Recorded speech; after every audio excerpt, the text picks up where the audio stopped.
اعوذ باللہ من الشیطان الرجیم بسم اللہ الرحمن الرحیم۔ حضرت عمران بن الحسین فرماتے ہیں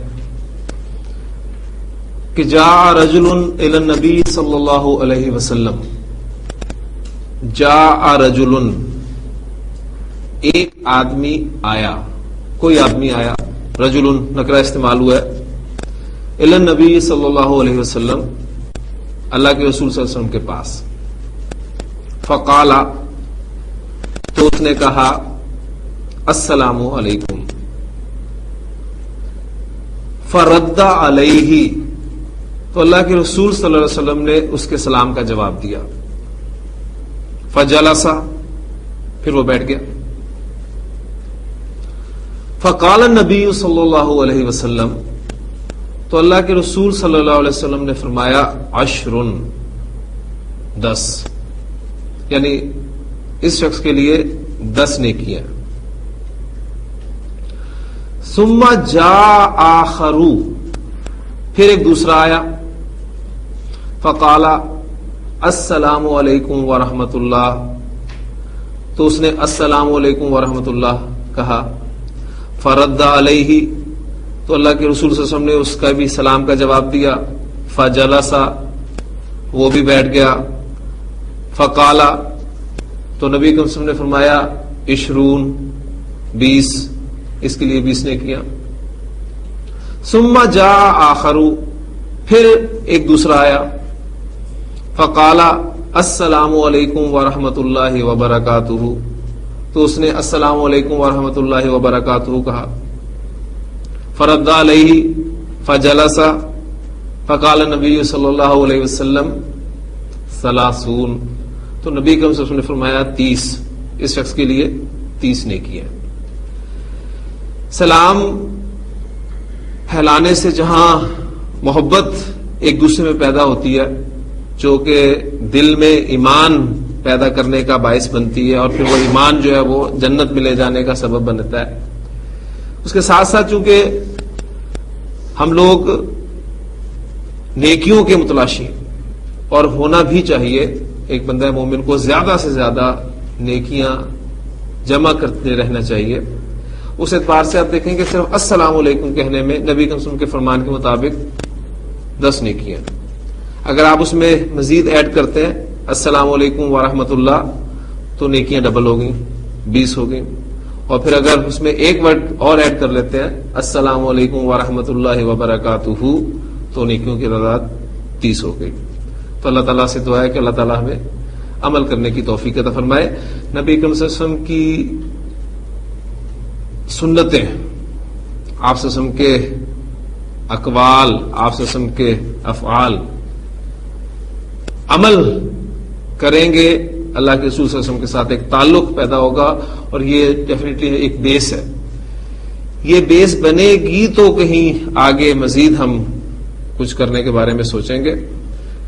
تو جہاں جہاں گرامر ساتھ ساتھ چل رہی ہے، کوشش یہ بھی ہے کہ ہماری زندگی میں نبی صلی اللہ علیہ وسلم کے فرامین جو ہیں ان کا ایک عملی پہلو بھی ہماری زندگی میں شامل ہو جائے۔ اللہ تعالیٰ عمل کرنے کی توفیق عطا فرمائے۔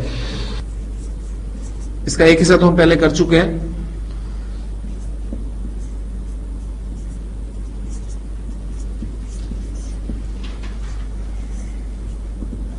مسلمانوں نے گائے کو ذبح کیا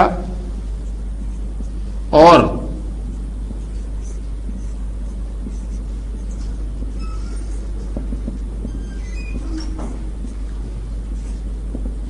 اس کا گوشت کھایا۔ اگر آپ تھوڑا سا غور کریں تو یہ 2 جملوں پر مشتمل جملہ ہے، جیسے اور کے ذریعے ہم نے ملا دیا ہے، یعنی مسلمانوں نے گائے کو ذبح کیا ایک جملہ ہو گیا، اور اس کے ساتھ ملائیں اس کا گوشت کھایا، کنہوں نے؟ مسلمانوں نے، ٹھیک ہے۔ یعنی اب یہاں پر فاعل کون ہے؟ مراد مسلمان ہی ہے نا، لیکن اب انہوں نے اس کا گوشت کھایا۔ ہم اردو محاورے میں اب یہ نہیں کہیں گے، وہ ریپیٹیشن ہو جائے گی، اور انہوں نے اس کا گوشت کھایا، یہ انڈرسٹوڈ ہے کہ انہوں نے اس کا گوشت کھایا، ٹھیک۔ اب اس کو ہم ٹرانسلیٹ کرتے ہیں، چیزوں کو سامنے رکھتے ہوئے، تعین کرتے ہوئے کہ فعل ذبح کیا، مسلمان فاعل، ظاہر گائے مفعول، ٹھیک ہو گیا؟ فاعل آپ کا ظاہر ہے، جمع ہے، فعل واحد آئے گا. کیا بنے گا؟ یہ ذبح، یہ ہم کر چکے ہیں پہلے.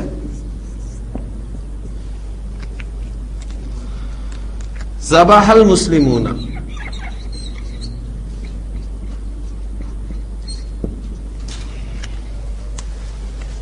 اور ذبح کیا ہوا ہے؟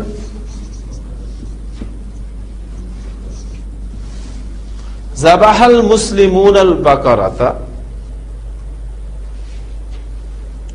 اچھا جی، اور کے لیے سادہ ترین لفظ جو ہے وہ ہم استعمال کرتے ہیں واؤ کا، واہ. اب اس جملے میں فعل، فاعل اور مفعول کا تعین کریں. فعل تو آپ کے سامنے آ گیا، کھایا. فاعل، فاعل یہ ہے نا، اور یعنی یہاں پر یہ انڈرسٹوڈ ہے. اور انہوں نے اس کا گوشت کھایا، تو یہ جو انہوں نے ہے یہ اس کا فاعل ہے، اور فاعل ضمیر کی صورت میں ہے. اور مفعول کیا ہے؟ اس کا گوشت، یہ آپ کا مفعول ہو گیا. جی، اب کھانے کے لیے آپ کو مادہ معلوم ہونا چاہیے. حمزہ، کاف، لام، یہ مادہ کھانے کے لیے استعمال ہوتا ہے. ٹھیک ہو گیا؟ اس سے ڈائی کون سی استعمال ہوتی ہے؟ پہلی فعلہ والی، تو یہ بن گیا آپ کا اکلا. اب انہوں نے کھایا، فاعل ضمیر کی صورت میں، لہذا گردان کرتے جائیں. اکلا، اکلا، اکلو. ٹھیک ہے؟ وہ اکلو.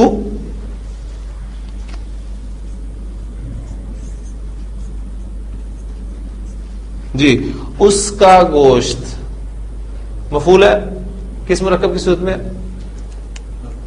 مرکب اضافی. ہاں جی، اس کا گوشت کی عربی کیا بنے گی؟ گوشت کی عربی میں آپ کو بتا دیتا ہوں. گوشت کہتے ہیں لحمن، لام ہا میم، لحمن.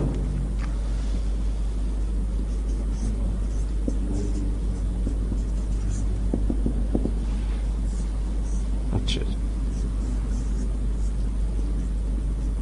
یہاں اس سے مراد کون ہے؟ گائے. گائے مذکر ہے کہ مؤنث ہے؟ مؤنث ہے. لہذا اب یہاں پر اس آپ ضمیر استعمال کریں گے، مؤنث کی ضمیر، یعنی حالت جر والی ضمیر ہا. ٹھیک، یہاں میں ڈائریکٹ لکھا ہوں. اب آپ کا مضاف ہے الف لام کے بغیر اور ہلکے راب کے ساتھ، تو یہ آپ کا بن گیا لحمھا، اس کا گوشت. یہ کس اعرابی حالت میں میں نے کنسٹرکٹ کیا؟ حالت رفع میں. جملے میں مجھے کس اعرابی حالت میں چاہیے؟ حالت نصب میں. تو حالت نصب میں یہ کیا بنے گا؟ لحمہ ہا. ٹھیک ہے، کیونکہ مضاف پر ہم اعراب جو ہے وہ ظاہر کریں گے. وَأَكَلُوا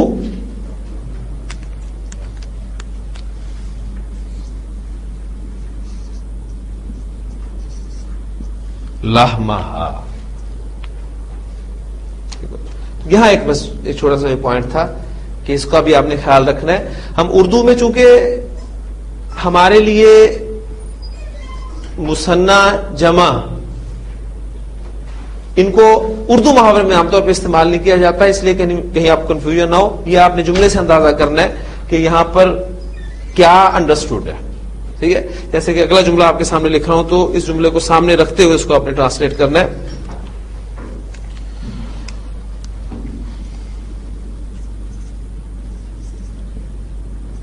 دو چور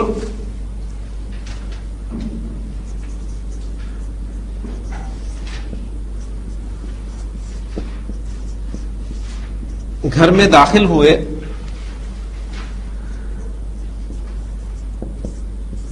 اور انہوں نے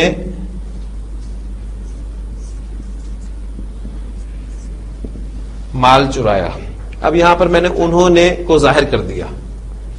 ٹھیک ہے، وہاں پر میں نے اسے مینشن نہیں کیا تھا، یہاں پر میں نے اسے مینشن بھی کر دیا. ہاں جی، دو چور گھر میں داخل ہوئے. جی، داخل ہونے کے لیے دال خا لام مادہ. اب فاعل آپ کا اگرچہ مثنیٰ ہے لیکن چونکہ ظاہر ہے لہذا فعل واحد استعمال ہوگا. داخلہ. چور سین را قاف مادہ.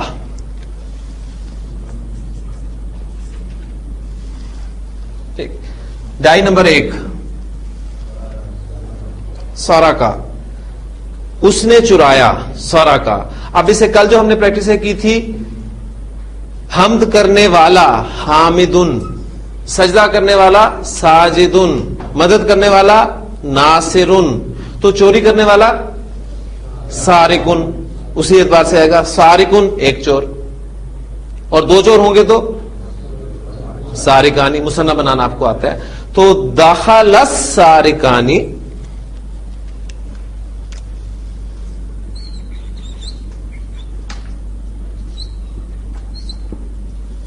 دخل السارقانی، 2 چور داخل ہوئے. کہاں پر داخل ہوئے؟ گھر میں. ہاں جی، گھر میں کو سمپل اگر آپ کریں تو فی البیتی سادہ ترین اس کی جو ایل پی ہوگی، یہ ہمارا اس سے متعلق فعل ہم کر دیں گے.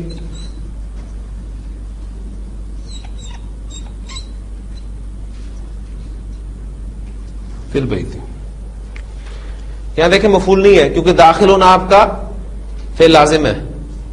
داخل ہونا فعل لازم ہے، اس لیے مفعول نہیں آ رہا.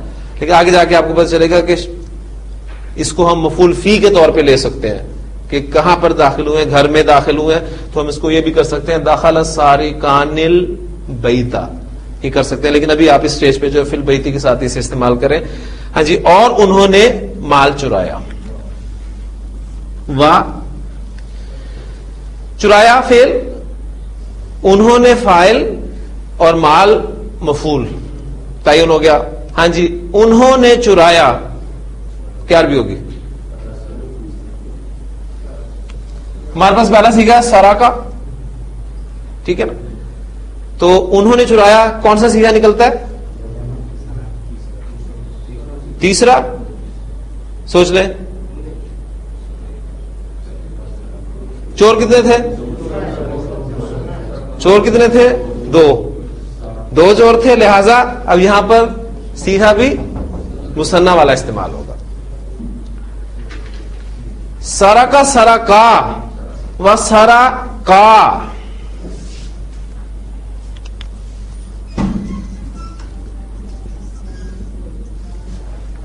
و سرقا، اور انہوں نے چرایا، یعنی ان دونوں نے چرایا. اردو میں نے بتایا تھا نا مثنیٰ کے لیے ہم علیحدہ سے لفظ استعمال نہیں کرتے. اور انہوں نے چرایا، کیا چرایا؟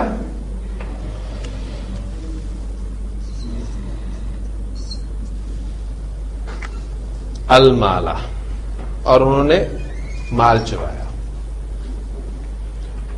ہاں جی، کلیئر ہو گیا. بس یہ دیکھیں پوائنٹ صرف یہاں پر، انہوں نے یہاں بھی ہے، انہوں نے یہاں بھی ہے. لیکن ایک مرتبہ جب آپ کا فاعل ظاہر ہو گیا تو اب جب ضمیر اس کے لیے استعمال ہو رہی ہے تو اس وقت آپ نے خیال رکھنا ہے کہ وہ جمع تھا یا مثنیٰ تھا، تو اس کے مطابق آپ جو ہے وہ سیدھا استعمال کریں گے. تو یہ ایک چھوٹا سا پوائنٹ ہے، اس کے بھی انشاءاللہ تعالی ساتھ ساتھ آپ کے کلیئر ہو جائے گا انشاءاللہ تعالی. آخری جملہ کر لیتے ہیں. اللہ نے موسیٰ علیہ السلام کو فرعون کی طرف بھیجا.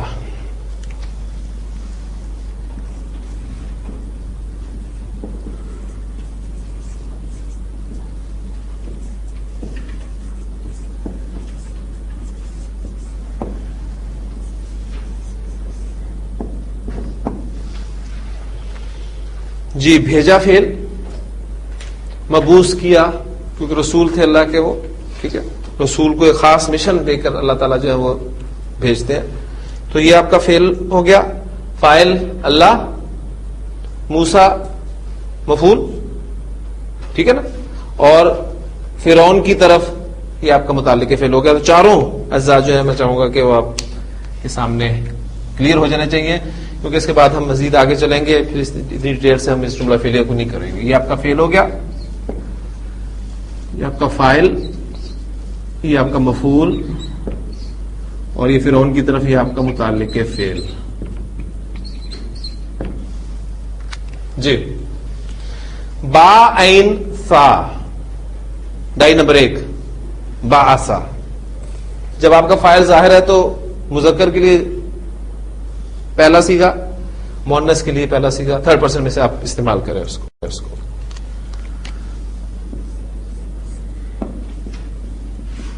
باعثا،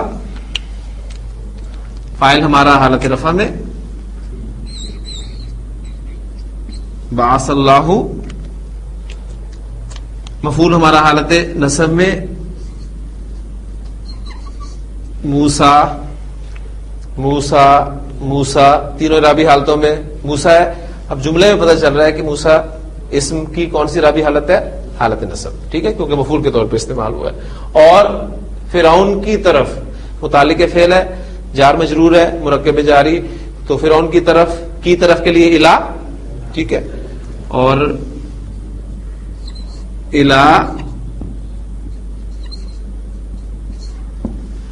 فرعو نی نا الا حرف جار ہے نا, تو حرف جار کیا کرتا ہے؟ اسم کو حالت جر میں لے جاتا ہے. ٹھیک ہے, تو فرعون کی حالت جر کیا ہے؟ فرعون غیر منصرف اسم ہے. فرعون فرعون فرعون. بعث اللہ موسیٰ الی فرعون. فعل فاعل مفعول متعلق ہے. اچھا, اب چھوٹا سا کام کریں. فاعل اور مفعول دونوں کی جگہ پر ضمیر استعمال کریں. دونوں ظاہر ہے نا, فاعل بھی آپ کا ظاہر ہے, مفعول بھی ظاہر ہے. فعل اور متعلق فعل ایسے ہی رہنے دیں, فاعل اور مفعول کو ضمیر کی صورت میں لے جائیں. یعنی اس نے اس کو فرعون کی طرف بھیجا, تو اس کی عربی کیا ہوگی؟ اس نے بھیجا, باسا. اس نے اس کو بھیجا, باسا ہو. ٹھیک ہے, پیچھے زبر ہے تو الٹی پیش آ جائے گی, باسا ہو الی فرعون. تو دونوں جملے میں بس فرق جو ہے وہ کلیئر ہونا چاہیے آپ کو کہ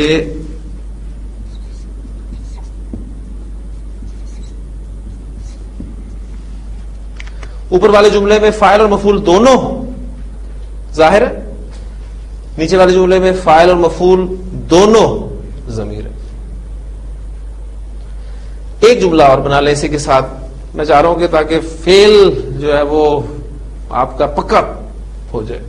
اب فاعل کو ظاہر کر دیں, مفعول کو ضمیر کی صورت میں رہنے دیں. جی,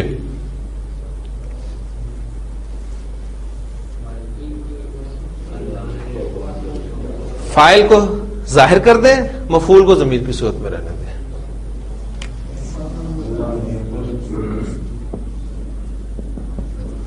باسا فاعل ظاہر ہے, مفعول ضمیر ہے, تو ضمیر پہلے آ جائے گا فعل کے ساتھ اٹیچ ہو کے. ایسے ہی ہے نا, تو باسا ہو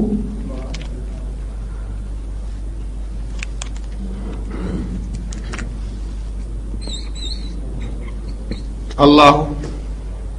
اور میں نے آپ کو بتایا تھا کہ یہ جتنے بھی الٹے کھڑے ہوتے ہیں جب انہیں ملا کر پڑھا جاتا ہے تو سیدھے ہو جاتے ہیں. ٹھیک ہے, لہٰذا ایسے آپ الٹے کو آپ سیدھے کے ساتھ لکھ دیں گے. بعثہ اللہ الی فرعون. اب ایک کام اور کریں, اب آپ فاعل کو ضمیر کی صورت میں لے جائیں اور مفعول کو ظاہر کر دیں. فاعل کو ضمیر کی صورت میں لے جائیں اور مفعول کو ظاہر کرتے ہیں.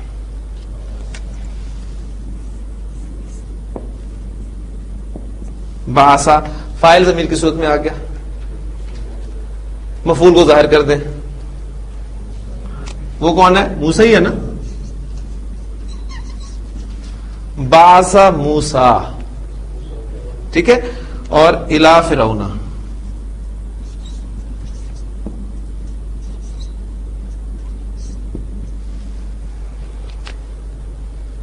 اب یہاں دیکھیں ایک گنجائش نکلتی ہے, اگر آپ آؤٹ آف کانٹیکسٹ پڑھیں گے اس جملے کو تو موسیٰ موسیٰ موسیٰ تینوں حالتوں میں ایک ہی شکل رہے گی نا. تو یہ بھی ہو سکتا ہے اس جملے کا مطلب کہ موسیٰ علیہ السلام نے فرعون کی طرف بھیجا ہو کسی کو. یعنی کانٹیکس میں آپ پڑھیں گے تو اللہ ہی بھیج رہا ہے موسیٰ علیہ السلام کو فرعون کی طرف. لیکن اگر ویسے یہ جملہ لکھا ہو تو اس جملے کا یہ ترجمہ بھی ممکن ہے کہ اس یعنی موسیٰ نے بھیجا فرعون کی طرف. کس کو بھیجا یہ مینشن نہیں ہے. بات کلیئر ہوگی؟ تو یہ ساری چیزیں الحمدللہ ان 4 جملوں میں یہ سب ہو گیا. کہیں فعل آپ کا فاعل آپ کا ظاہر ہے, کہیں ضمیر ہے, کہیں مفعول آپ کا ظاہر ہے, کہیں مفعول آپ کا ضمیر ہے, کہیں دونوں ظاہر ہے, کہیں دونوں ضمیر ہے. اس سے زیادہ جملہ فعلی میں اور کچھ نہیں ہوگا. یہ صورتیں ہو سکتی ہیں. فاعل مفعول اس کے 2 جو اہم اجزاء ہیں, ٹھیک, اور دونوں کی 2 صورتیں, وہ یا تو ظاہر ہو سکتے ہیں یا پھر ضمیر کی صورت میں ہو سکتے ہیں. جی ایک سٹیپ ہم اب آگے چل رہے ہیں. عربی زبان کا انتہائی دلچسپ ترین ٹاپک. دلچسپ میں اپنے اعتبار سے اسے کہہ رہا ہوں, آپ کے لیے شاید یہ دلچسپ نہ ہو, اور کسی دور میں میرے لیے بھی یہ بالکل دلچسپ نہیں تھا, اور انگریزی کے اعتبار سے تو کبھی بھی یہ دلچسپ نہیں رہا. ٹاپک وہ ہے کیا؟ ہیڈنگ جس طرح ہمارا اصول رہا ہے بعد میں ہم رکھتے ہیں, پہلے میں آپ کو سمجھا دوں. دیکھیں, کیونکہ ہم نے تدریسی طریقہ اختیار کیا ہے, اور تدریسی طریقے کا مطلب یہ ہے کہ ہم سیکھی زبان کی مدد سے نئی سیکھی جانے والی زبان کی قواعد سمجھ کر اس کو سیکھ رہے ہیں. تو اردو انگریزی یہ 2 زبانیں ہماری ایسی ہیں جن کی مدد سے ہم عربی زبان کو سیکھنے کی کوشش کر رہے ہیں, اور دونوں کی ایگزامپل میں آپ کے سامنے رکھوں گا. دیکھیں, انگلش میں ہم کہتے ہیں ٹو گیو, اس کے معنی ہوتے ہیں دینا, ٹھیک.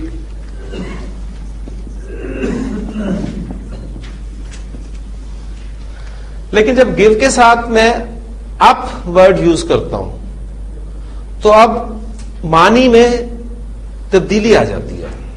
اب دینا معنی نہیں ہوتے بلکہ چھوڑ دینا, ترک کر دینا, یہ معنی ہوتے ہیں, ٹھیک. اسی طرح آپ بہت ساری چیزیں دیکھتے ہیں. ٹو لک دیکھنا, پھر لک آفٹر دیکھ بھال کرنا, لک فار تلاش کرنا, لک انٹو غور و فکر کرنا, ٹھیک ہے. اکثر اپلیکیشن میں ہم لکھتے ہیں please look into the matter, ٹھیک ہے, معاملے میں ذرا غور و فکر کریں. تو یہ اس ورب کے معنی میں جو بیس ہمارا بیسک ورڈ تھا ٹو لک, اس کے معنی میں تبدیلی کیسے آئی؟ کون سے الفاظ ہیں جنہوں نے اس لفظ کے معنی ہی بدل دیے؟ تو آپ دیکھ رہے ہیں کہ لک کے ساتھ آفٹر لگا, فار لگا, انٹو لگا, ٹھیک. یہ سب چیزیں کیا ہیں؟ یہ آپ کی پریپوزیشنز. پہلی بات, پریپوزیشنز معنی تبدیل کر دیتے ہیں. اب سوال ذہن میں, ایک بات ہم سب کے علم میں ہے کہ پریپوزیشنز کے حوالے سے کوئی قاعدہ ہے کہ کس ورب کے ساتھ کون سی پریپوزیشن لگے گی تو کیا معنی بنیں گے؟ کوئی قاعدہ نہیں. تو کیا کرتے آئے تھے؟ رٹا لگاتے آئے تھے. ہمیشہ یاد کرتے آئے تھے کہ فلاں ورب کے ساتھ یہ پریپوزیشن لگے گی تو یہ معنی بنیں گے. یعنی یہ پورا کا پورا ڈپینڈ کرتا ہے آپ کے یاد کرنے پر. اس کے لیے کوئی قاعدہ, کوئی کلیہ نہیں ہے. یا ڈکشنری ہم دیکھ کے پتا کرتے تھے کہ کس ورب کے ساتھ کون سی پریپوزیشن لگے گی تو کون سے معنی بنیں گے, یا پھر ہم چونکہ پڑھتے رہتے تھے تو پڑھ کے جہاں جہاں پریپوزیشن استعمال ہوتی تھی وہ ہمیں یاد ہو جاتی تھی. اچھا اس کے ساتھ یہ لگے تو یہ معنی ہوتے ہیں, اس کے ساتھ یہ لگے تو یہ معنی ہوتے ہیں. تو یہ پریپوزیشنز ہیں. اچھا اردو میں پریپوزیشنز ہوتی ہیں کیوں جی؟ کیونکہ اردو ہماری اپنی زبان ہے نا, کبھی ہم نے غور نہیں کیا. لیکن اردو میں بھی پریپوزیشنز ہوتی ہیں. کیسے ہوتی ہیں؟ دیکھیں, ایک فعل ہے جسے ہم فعل کہتے ہیں. میں تو اس لفظ کو ذرا دیکھیں. کام کا نام ہے, اصل میں تو مصدر ہے, یہ اسم ہے اٹھانا. اٹھایا ہمارا فعل ہوگا, یا اٹھاتا ہے یا اٹھائے گا یہ ہمارا فعل ہوگا. اٹھانا جبکہ ہم اسے اسم ہی کہیں گے, مصدر. اٹھانا, اب ایک مفہوم آپ کے ذہن میں فوری طور پہ آ گیا. اس کے ساتھ میں کچھ لفظ ایڈ کر دوں, مثلا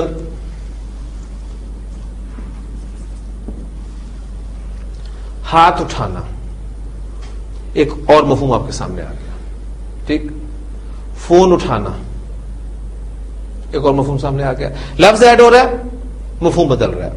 لیکن اس ہاتھ اٹھانا, اس پورے آپ کہہ رہے ہیں ان دونوں الفاظ کو میں اب آپ کے سامنے کچھ جملوں میں لکھ رہا ہوں, اور آپ دیکھیں گے کہ ان جملوں کا مفہوم بالکل مختلف ہوگا. کیسے؟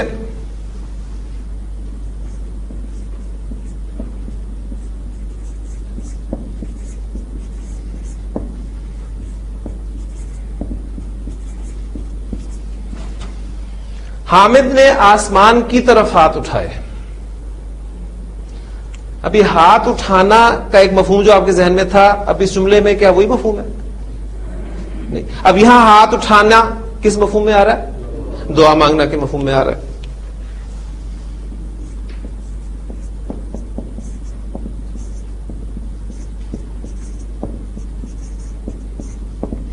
حامد نے زید پر ہاتھ اٹھایا, اب یہاں مارنا کے مفہوم میں آ رہا ہے.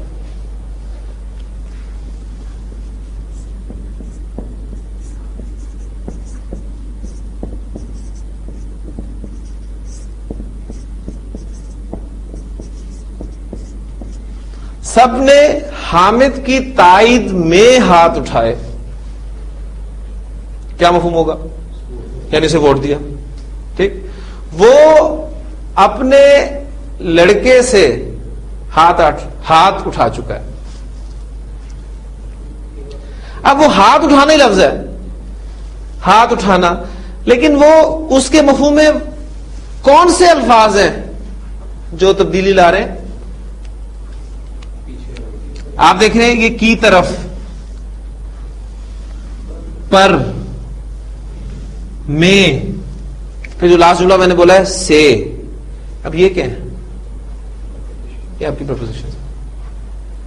انہی کے لیے ہم کی طرف, ٹوورڈز, الا, ٹو, میں, ان, فی. اب ساتھ ساتھ میں عربی بھی بول رہا ہوں تاکہ آپ کو پتا چل جائے کہ عربی میں ہم کیا کریں گے ان کے لیے. ٹھیک ہے, پر, آن, ایٹ, الا, یہ سارے وہی الفاظ ہیں نا. تو پریپوزیشنز ہمارا جو ٹاپک ہے, اب اس اعتبار سے میں نے کہا تھا کہ عربی زبان کا انتہائی دلچسپ ٹاپک ہے, لیکن چونکہ اس کے بارے میں کوئی قاعدہ کلیہ نہیں ہوتا پریپوزیشنز کے لیے, لہذا یہ یاد کرنے سے ہمیں پتہ چلتا ہے کہ کس ورب کے ساتھ کون سی پریپوزیشن استعمال ہوگی تو اس کا کیا مفہوم آئے گا. تو انگریزی میں پریپوزیشنز ہیں, اردو میں پریپوزیشنز ہیں, تو عربی زبان میں بھی پریپوزیشنز ہوں گی. تو ہمارا جو نیکسٹ ٹاپک ہے وہ ہے جملہ فعلیہ میں پریپوزیشنز کا استعمال.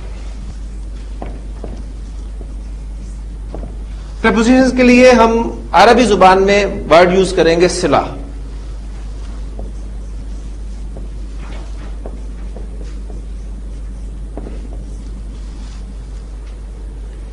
جملہ فعلیہ میں صلے کا استعمال. یہ صلہ جب بھی آپ کے سامنے آئے, ایک تو صلہ ہم نے پڑھا تھا اس میں موصول کے حوالے سے, وہ صلہ پورا ایک مرکب ہوگا یا جملہ ہوگا.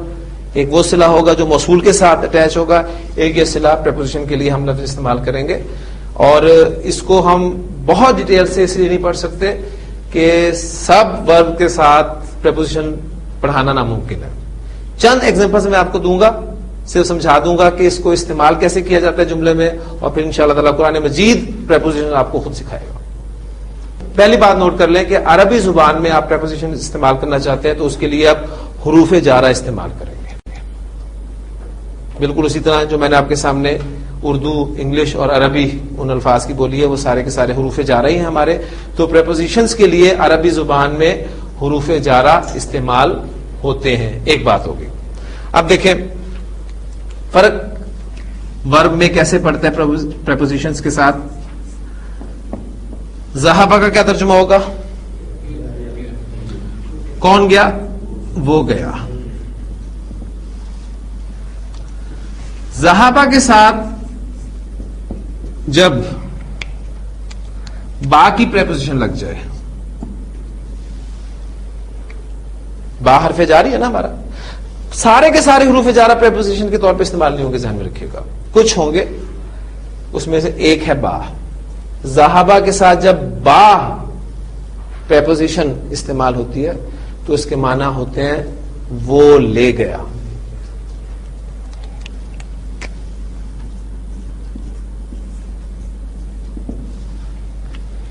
چینج آ گئی نا. ذہبا وہ گیا, ذہبا بھی وہ لے گیا. تو اب میں آپ کے سامنے قرآن مجید کی ایک سورہ مبارکہ کی آیت کا حصہ لکھ رہا ہوں, تو اب آپ ترجمہ اس کا دیکھیں کیسے کرتے ہیں. اب حرف جار کا کام کیا ہوتا ہے؟ اس نے اسم کو حالت جر میں لے کے جانا ہے, ٹھیک ہے, لہذا اپنا کام اسے کرنا ہی کرنا ہے.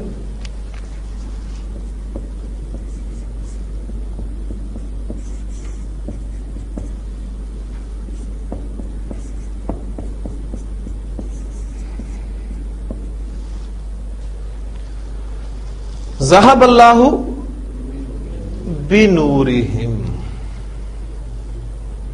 کیا ترجمہ کریں گے؟ اللہ ان کی روشنی لے گیا.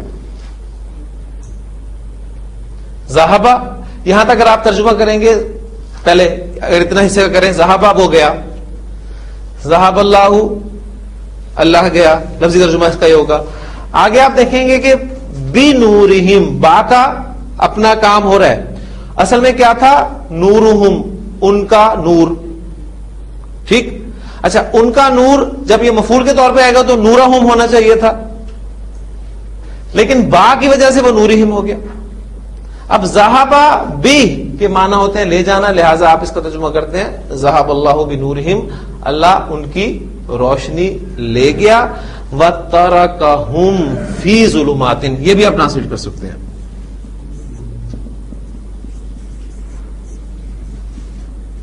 وَتَرَكَهُمْ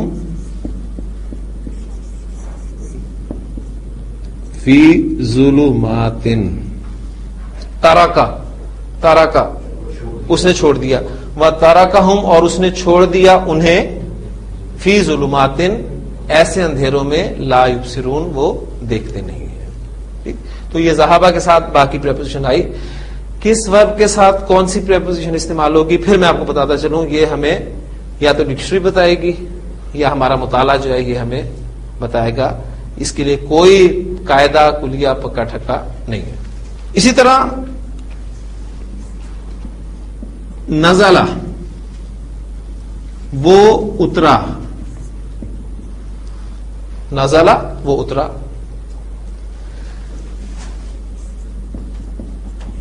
نزلہ کے ساتھ بھی جب با کی پریپوزیشن استعمال ہوتی ہے تو اس کے معنی ہوتے ہیں اس نے اتارا, اس نے نازل کیا.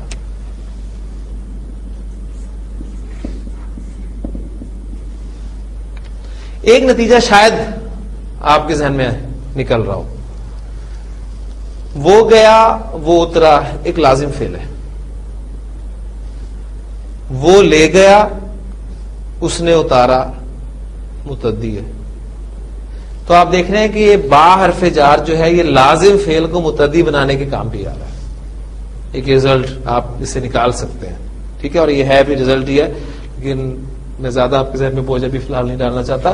تو نزلہ وہ اترا, نزلہ بھی اس نے اتارا.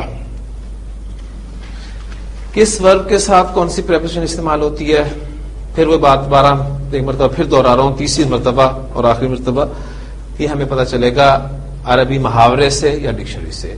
غفرا اس نے بخشا, اس کے ساتھ لازمن, اس کے ساتھ لازمن لام کی پریپوزیشن استعمال ہوتی ہے. یہ لازمن میں کیوں کہہ رہا ہوں, یہاں چلنے سے پہلے ایک بات اور سمجھ لیں.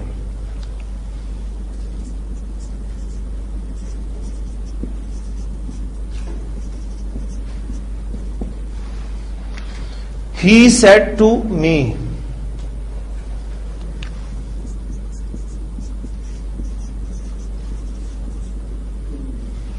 he told me. ٹیل کے ساتھ آپ پریپوزیشن یوز کرتے ہیں؟ نہیں کرتے. ورب ٹو سے کو آپ پریپوزیشن کے بغیر استعمال کرتے ہیں؟ نہیں کرتے نا. جب آپ مفعول استعمال کریں گے, آبجیکٹ استعمال کریں گے, تو لازماً آپ ٹو پریپوزیشن ضرور استعمال کریں گے, لازمی کرتے نا. یعنی آپ یہ کہہ سکتے ہیں ہی سیڈ, اس نے کہا، یہ جملہ ٹھیک ہے. لیکن جب آپ آبجیکٹ یوز کریں گے تو پھر ٹو کی پریپوزیشن آپ کو لازمی استعمال کرنی پڑے گی. ہی سیڈ ٹو می، یہ نہیں کہیں گے ہی سیڈ می، لیکن ہی ٹولڈ می کہیں گے، ہی ٹولڈ ٹو می نہیں کہیں گے. یہ ہے کہ نہیں ہے؟ تو کیا نتیجہ نکلا کہ ورب ٹو سے کے ساتھ آپ لازماً ٹو کی پریپوزیشن استعمال کرتے ہیں. یہ میں بات آپ سے کر رہا ہوں کہ غفرہ کے بعد لازماً لام کی پریپوزیشن استعمال ہوتی ہے. آپ اس کو وداؤٹ پریپوزیشن استعمال نہیں کر سکتے. یعنی آپ کہنا چاہتے ہیں نا، دیکھیں میں اب آپ کے سامنے جملہ رکھتا ہوں.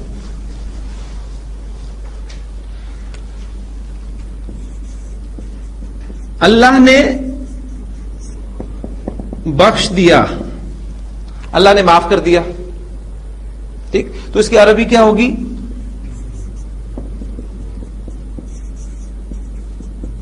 غفر اللہ.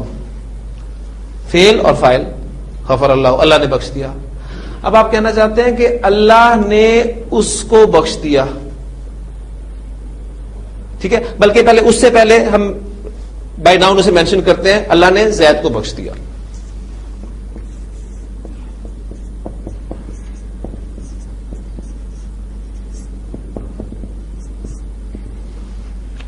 اب مفعول آ گیا، لہذا اب جو آپ اس کو ٹرانسلیٹ کریں گے، غفر اللہ لزید، اللہ نے زید کو بخش دیا. بات سمجھ گئی؟ اب مفعول آیا تو پریپوزیشن آ گئی، مفعول نہیں تھا تو پریپوزیشن استعمال نہیں ہوگی. بالکل اسی طرح ہی said, no preposition. He said to me, preposition. غفر اللہ لزید، اللہ نے زید کو بخش دیا. اور عربی زبان میں ذہن میں رکھیے گا کہ یہ ماضی اور مضارع یہ دعا کے لیے بھی استعمال ہوتے ہیں. تو اس کا ترجمہ یہ بھی پاسبل ہے، اللہ زید کو بخش دے.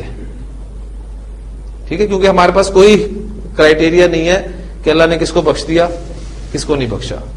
چونکہ ماضی میں جملہ لکھا ہوا تھا، اس لیے ترجمہ میں نے اسی کے مطابق کیا کہ اللہ نے زید کو بخش دیا، مراد اللہ زید کو بخش دے. یعنی یہ دعا کے لیے بھی پھر ماضی کا ورب استعمال ہم کر سکتے ہیں. اب زید کی جگہ پر ضمیر استعمال کریں تو اس کی عربی کیا ہوگی؟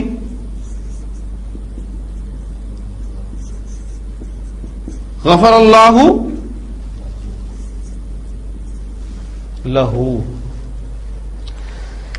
یہ لام زیر والا ہے، یہ لام زبر والا کیوں؟ کیا یاد آیا؟ کون سا لام ہے یہ؟ پریپوزیشن کے لیے ہم کون سے حروف استعمال کرتے ہیں؟ حروف جارہ. حروف جارہ میں لام بھی ایک حرف جار ہے. ٹھیک ہے، لام حرف جار پر دو حرکات آ سکتی ہیں، اس پر زیر بھی آ سکتی ہے، اس پہ زبر بھی آ سکتی ہے. زیر کب آتی ہے، زبر کب آتی ہے، یہ باتیں یاد کریں. جب کوئی اسم ظاہر ہوگا تو لام جارہ زیر والا ہوتا ہے. جب لام جارہ کے ساتھ آپ ضمائر استعمال کرتے ہیں تو لام جارہ پر زبر استعمال ہوتی ہے. تو یہ پوائنٹس پیچھے کہیں کونے میں آپ کے تھے، لیکن یاد کرانے پر آپ کے سامنے آ گئے.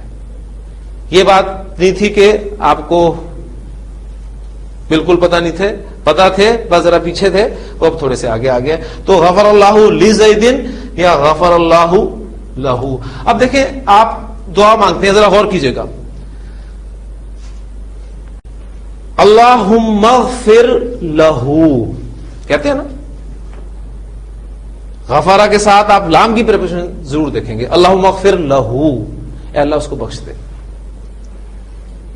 اب بخش دے وہ فعل امر ہے، اللہ اس کو، اے اللہ اس کو بخش دے. اچھا پھر آپ دیکھتے ہیں، آپ دعائے جنازہ پڑھتے ہیں، اللہم اغفر لحینا ومیتنا وشاہدنا وغائبنا وصغیرنا وکبیرنا وذکرنا وانسانا. تو اللہم اغفر لی، لام کی پریپوزیشن ہر ایک کے ساتھ چل رہی ہے. اچھا آپ نماز میں جو پڑھتے ہیں رب اجعلنی مقیم الصلاۃ ومن ذریتی ربنا وتقبل دعا، ربنا اغفر لی، اے اللہ مجھے بخش دے، ولی والدیہ، میرے والدین کو بخش دے، وللمؤمنین، اور مومنوں کو بخش دے. تو غفرا آپ کو وداؤٹ پریپوزیشن استعمال نہیں ملے گا، بشرطے کہ اس کا مفعول ہو، کس کو بخشنا ہے. ٹھیک ہے، اگر سمپل ہو کہ اللہ نے بخش دیا تو وہ پھر آپ غفر اللہ ہو، لیکن جس کو بخشا جائے گا وہ آپ کو لام کی پریپوزیشن کے ساتھ لازمن ملے گا. اب چونکہ ایگزامپل ہم نے سیٹ ٹو اور ٹولڈ کی دی تھی، تو اس کے لیے عربی زبان میں ورب استعمال ہوتا ہے قالا. اس کی بھی ایگزامپل آپ کو ساتھ ہی رکھ دوں. قالا کے ساتھ یہ بالکل ٹو سے کے معنی میں استعمال ہوتا ہے عربی زبان میں. اس کے ساتھ بھی لازمن لام کی پریپوزیشن استعمال ہوتی ہے. ٹھیک ہے، قرآن مجید سے دیکھیں ایگزامپلز آئیں گی تو آپ کو مزہ آئے گا انشاءاللہ تعالی. قالا، اس نے کہا،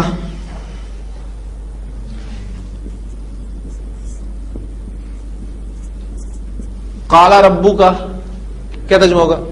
تیرے رب نے کہا. ٹھیک ہے،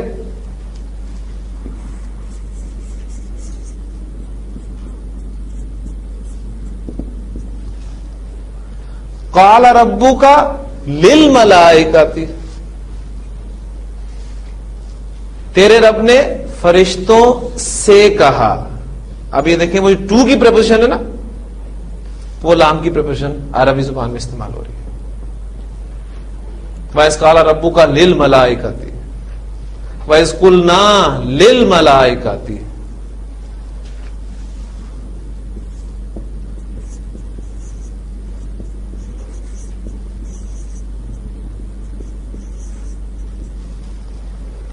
وَإِذْ قَالَ مُوسَىٰ لِقَوْمِهِ. اب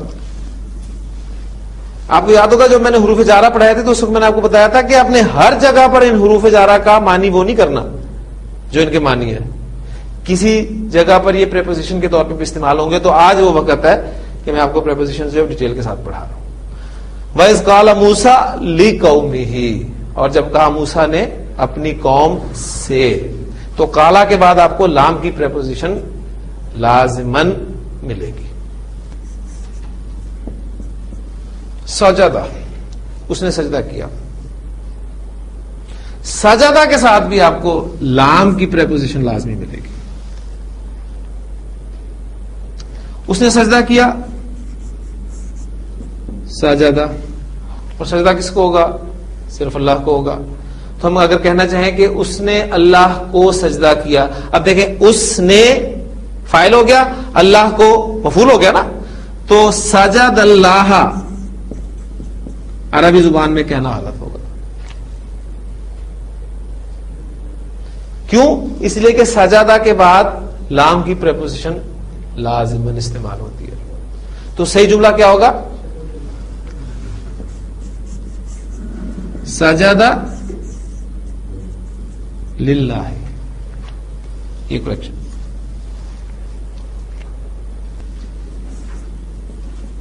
امارا، اس کے معنی ہوتے ہیں حکم دینا کے. ٹھیک ہے، امارا اس نے حکم دیا.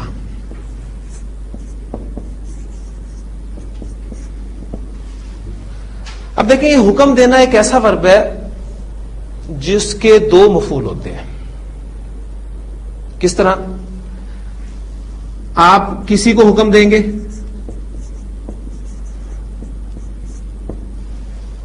ٹھیک ہے، ایک وہ ہوگا جس کو حکم دیا جا رہا ہے، اور دوسرا وہ ہوگا جو حکم دیا جا رہا ہے. جس چیز کا حکم دیا جائے ایسے ہوگا نا. جملہ اردو میں لکھتا ہوں، اللہ نے مسلمانوں کو نماز کا حکم دیا.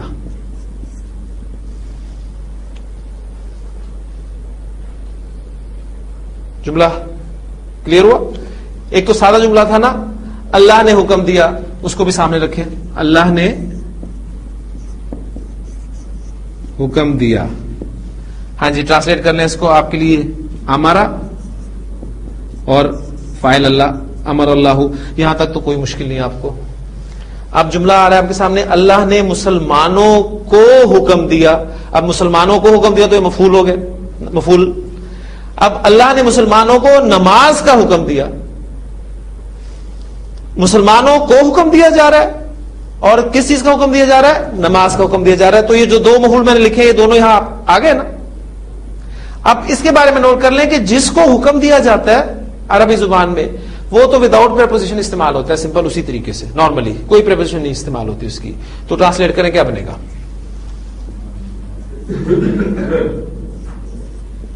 امر اللہ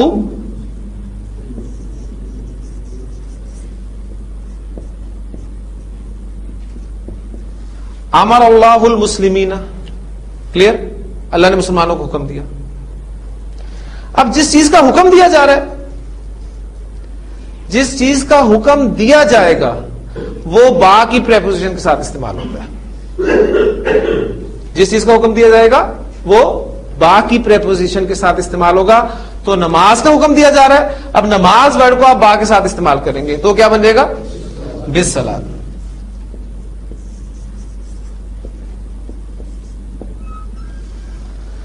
امر اللہ المسلمین بالصلاۃ.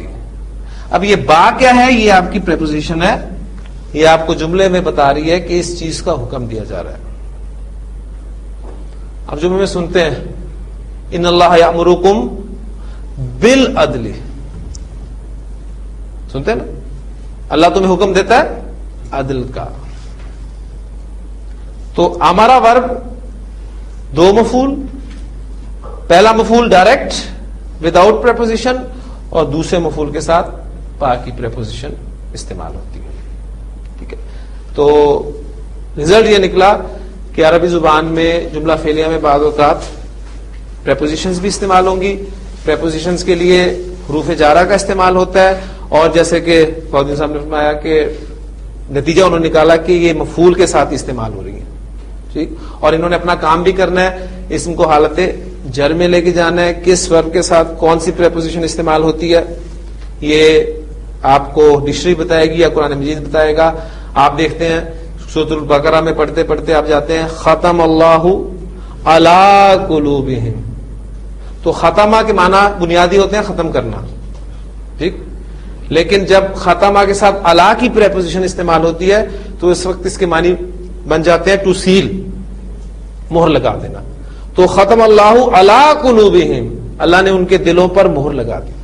اب وہاں پر مہر لگانا معنی بن جائیں گے. ٹھیک ہے، تو یہ مفہوم کیسے چینج ہوتا ہے، کیا ہوتا ہے، یہ پریپوزیشن کا ٹاپک ہے. سبحانک اللہم و بحمدک، نشہد ان لا الہ الا انت، نستغفرک و نتوب الیک.